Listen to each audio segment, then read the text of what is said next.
मुझे बहुत खुशी है कि सब लोग आगे आके दूसरों की जान बचाना चाहते हैं।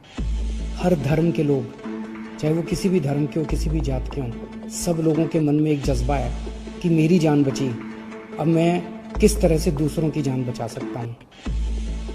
मेरे मन में एक विचार आ रहा था, मैं सोच रहा था कि कल को, अब जब मैं पिछले कुछ दिनों से लोगों को ब्लड डोनेट करने के लिए, प्लाज्मा डोनेट करने के लिए इतना हम लोग उनको प्रोत्साहित कर रहे हैं, तो मेरे मन में एक विचार आ रहा था कि कल को कोई पेशेंट, मान लीजिए हिंदू है और बहुत सीरियस है, हो सकता है उसको मुसलमान का प्लाज्मा उसकी जान बचाए।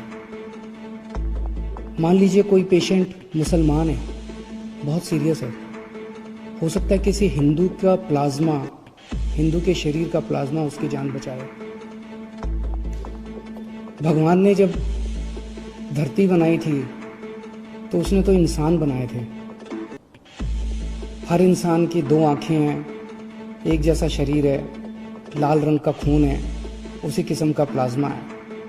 भगवान ने तो हमारे बीच में कोई दीवार पैदा नहीं की। भगवान ने तो किसी किस्म के ये धर्म वो धर्म हमारे बीच में किसी किस्म की खाई पैदा नहीं की। ये तो सब हम ही लोगों ने की हुई है। कोरोना होता है तो सबको होता है ना, कोरोना तो हिंदू को भी होता है, कोरोना तो मुसलमान को भी होता है।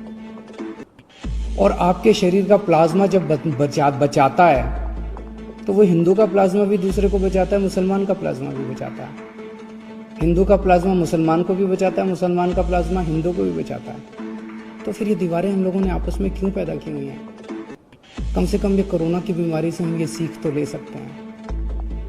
अगर हमारे देश के सब लोग, हिंदू, मुसलमान, सिख, ईसाई, जैन, बौद्ध, हम सब मिलके एक साथ काम करेंगे, प्यार और मोहब्बत से काम करेंगे, तो ये देश को कोई नहीं हरा सकता। इस देश के सामने पूरी दुनिया को झुकना पड़ेगा। हमारा देश इतना अच्छा है। और अगर हम बट गए, आपस में लड़ते रहे, तो फिर कोई उम्मीद नहीं बचती है। तो मुझे लगता है इससे हमें ये सबक लेना चाहिए। अगर आपके मन में कभी भी कोई दुर्भावना आती है किसी दूसरे धर्म के व्यक्ति के प्रति, तो ये सोच लेना कि हो सकता है उसका प्लाज्मा कल को आपके काम आए और आपकी ज़िंदगी बचाए।